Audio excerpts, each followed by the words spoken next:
What's going on, everyone? It's Jay here. I hope you guys had a Merry Christmas and a Happy New Year. Since I've been gone, there has been a lot of Kingdom Hearts stuff that has been circling around the Kingdom Hearts community within the past month or so. So I'm basically just going to talk about that stuff and then talk about this year of Kingdom Hearts.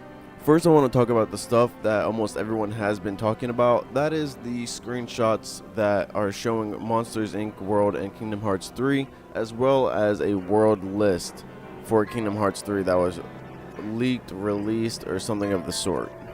Now, I'm not really going to go too far into detail with these screenshots at all. I'm not going to analyze them deeply, only because, to me personally, there's no real need. A lot of other people have already gotten their hands on the photos and went deep into detail, explaining how they could be fake, how they could be real.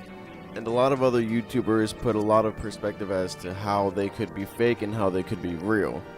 Me personally, I think that it could definitely be real. The only thing that can really be a stick in the side that really says that Monsters Inc. World is fake or just not real, not legitimate, is a point that HMK actually brought up. He was actually stating how with the Pixar worlds, like in Toy Story, they're not going to be doing a story that is canon per se. They're not going to do stories that are in the movie themselves. They're going to do their own side stories in between the movies. For example, Toy Story, it's in between Toy Story 2 and Toy Story 3. So if you use that mindset with the Monsters Inc. world that has been leaked, it's definitely possible that it could be real just because of how real it looks, how much detail was actually put into these pictures that were released. Because one of them has a picture of all the shaders in the actual world, and just to do that many shaders would be really, really difficult. So it's hard to say that it's a fake with the mindset that they are not doing a canon story. If they're not doing a canon story, Boo is in the actual pictures, little girl. Boo is fully canon. Boo is fully in the movie canon. So it's like by the end of the movie, she should be gone. So if this story that is in Monsters Inc. is not going to be taking place after the movie where Boo is not present, it really makes you wonder if this is actually real, if they're making up their own story altogether, where at the end of Monsters Inc. Sully was actually able to open the door to Boo's world. Who knows, she might still be a child. Maybe they're just going to put in their own story altogether and just say that she is still a child. They open the door for her world and she comes to help out. Not quite sure. All I know is that with those screenshots, the first set that came out, they looked really fake. And then a second set of a lot more photos came out and it looked a lot better. It looked a lot more finished. And the details just looked really great overall. Now, the next thing that I really want to talk about is this world list. Now, this world list is a little bit bogus to me, and the reason why is just because I'm going to name the list to you guys real quick, and then I'm going to explain why. So, the world list, and spoilers: Twilight Town, Mysterious Tower, Olympus, Kingdom of Corona, Tangled, Galaxy Toys, Toy Story, San Francisco, Monstropolis, Arendelle, 100 Acre Woods, Radiant Garden, Disney Castle, and Land of Departure. Possible on that one. Now, when I read this Reddit post, it doesn't look like that was actually the full list. It rather looks like there was only like 8 of those, 7 of those that were apparently possibly world leaks. But with that world list, I think that is like a world list that was altogether put together from this leak.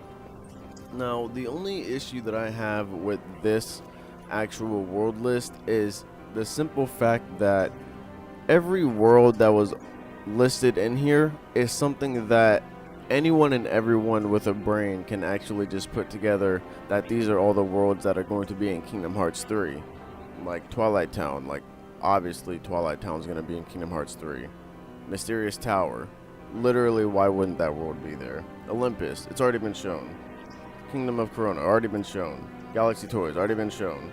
San Francisco, concept art, already shown. Monstropolis, which would be the Monsters Inc. world that was literally just leaked. So that's not even true in a sense. It's not even, fact. Arendelle, that's frozen, never been confirmed. Frozen being inside Kingdom Hearts 3 is literally like 85%, like, it's just gonna happen. It has to. 100 Acre Wood, Winnie the Pooh has to come back, it's obvious. Radiant Garden, literally obvious. Disney Castle, come on, bruh. Land of Departure. Now, I know that one is going to be in Kingdom Hearts 3, and that is only because I'm pretty sure that it has been confirmed that the beginning of the game, it is going to be a cutscene of young Ericus and young Master Xehanort. Now, technically, I believe the world that they were in was apparently Cable Town, but I'm more eager to believe that the world that they were in that original cutscene that was shown in one of the Kingdom Hearts 3 trailers was the Land of Departure. I guess their original home. So, if that is the case, and other people's theories where you will be able to play as young Master Xehanort inside of the tutorial of the game, then the Land of Departure will have to be a returning world. Even more so if it is a returning world and you actually have to go into the Land of Departure world that is the version where it is succumbed to darkness, where it has fallen to darkness.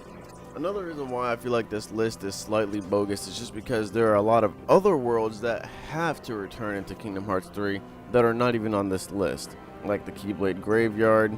I don't know if we're going to travel to the Realm of Darkness, but I do strongly believe that we will be returning to the Realm of Darkness as Riku and Mickey in order to save Aqua. So that's one. Castle Oblivion. I really want this world to come back. The reason why is because it has already been basically confirmed that Marluxia is going to be coming back. Now, what better way for Marluxia to come back than to come back in where he debuted in Castle Oblivion, where he was destroyed. That's where he might come back, even though you're supposed to come back where you were turned into a nobody. So technically, that might be the Keyblade Graveyard for all we know, because his character was shown in Union Cross. But I would really love to see Castle Oblivion return and have all of its themes remastered, remade. Oh, it would be so beautiful. Another world is Destiny Islands. Literally, like, really? If Destiny Islands is not in Kingdom Hearts 3, there is something crucially wrong going on here. The world that never was, there definitely has to be a version of that world. I feel like if there's not, I wouldn't mind too much, only because it has already been recreated once or twice already now. But I truly wouldn't mind if the world that never was were to return, but I feel like it should. So that's another thing. Cable Town, I mentioned this earlier. Cable Town was a world that was shown way earlier in the Kingdom Hearts 3 announcement days, where there was a world that Sora was in walking through. It looked just like the room that Master or young Ericus and young Xehanort were playing the chess game, and they called it Cable Town. That's why I was saying, Ericus and young Xehanort could have been in a previous world when they were young called Cable Town, or it could have been Land of Departure, and that's why it would be returning. Nonetheless, Cable Town was a world that was definitely revealed back in the way early days of the announcement of this game.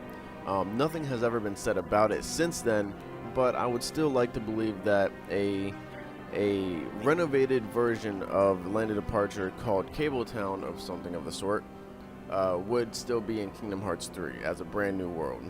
And then finally, Daybreak Town. I mean, I would like to see Daybreak Town return.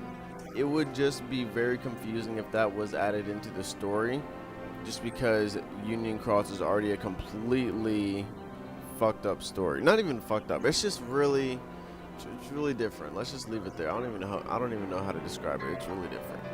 Now, like I said, I basically just think that this list is bogus, only because the list is comprised of worlds that are obviously going to be in the game or have already been shown to be in the game, and then there's another list of worlds that are most likely or should be in the game that are not even on this list. So it's just, the list is really weird and bogus to me. But that's basically it. So yes, this is the year 2018. This is the year for Kingdom Hearts 3. It has finally come upon us. Now, my final, what I finally want to say, my final thoughts is, I think that Kingdom Hearts 3 is definitely going to be coming out this year. They wouldn't give us a release window if they are not confident that it'll be coming out this year. I'm really, really excited for this game to come out. I cannot wait. I absolutely cannot wait for this game. Now, as far as, release date and stuff, a lot of people have been speculating that it could be coming out in March of this year. I would have zero problems with that, but I just think that is way too early for the game to come out. I'm sure the game is more or less almost complete, and Nomura just simply doesn't like to reveal a lot of information, because last time they even gave us a percentage. I think the game was like, and don't butcher me on this, but I'm pretty sure it was at least in between 60 to 80% done with stuff. And when was that freaking announcement? That was like a year ago, more or less. I truly think the game is extremely close to being done, or is already done. So having a March release, I would not give a single fuck. That just means I just get to play the game a lot quicker than I expected. But I do believe that the game would, I would really like the game to have a little bit of extra time, even if the game is complete, to be even more complete. Nomura has already stated how he really likes to, whenever he's looking at something in the development of Kingdom Hearts 3, he will always point out something and want that fixed up or changed or something of the sort. That just means that he is paying a lot of attention to the smaller details, the finer details, ensuring that this game will run nicely. I am fully confident that this game will run nicely, just because of the performance of 0.2. Personally, that game ran perfectly fine for me. Obviously, especially on a pro, I was able to peak at around 55 frames per second somewhere. It's an uncapped frame rate, so it wasn't at 60, but it was well over 45. You know what I mean? So it's definitely smooth. With that being said, I just want the game to come out, and I don't want there to be any sort of issues. Of course, there are always going to be issues with the game, but I want there to be as no glitches, man. Just make sure that the game is as perfected as you possibly can. I don't want there to be any glitches. Who does? I just want this game to be released, and I want it to really show its potential as a new graphical style in the Kingdom Hearts series. So with that, I wouldn't mind there being a later release. I mean, that is what I'm truly expecting. I'm expecting the game to be released sometime in the third or fourth quarter of the year. Sometime in there, that would be perfectly fine to me. Like I said, March, I don't care. Just make sure the game is 100% done. Other than that, guys, I hope you enjoyed this video. I do appreciate you guys sticking around and watching this video and waiting for me to bring out some content. I have some other projects. I have a project that I want to release to you guys. I have a project where I'm basically covering the voice of the Master of Masters in a specific scene that I like, and I want there to be another person. So I'm trying to find another voice actor that would just rather do the whole Ava cover while I do the whole Master of Masters cover. But if it doesn't go out that way, then I'll just release it with only my voice, and that'll be that. But again, I hope you guys enjoyed the video. If you did, leave a like and subscribe if you are not already, and I will see you guys in the next one.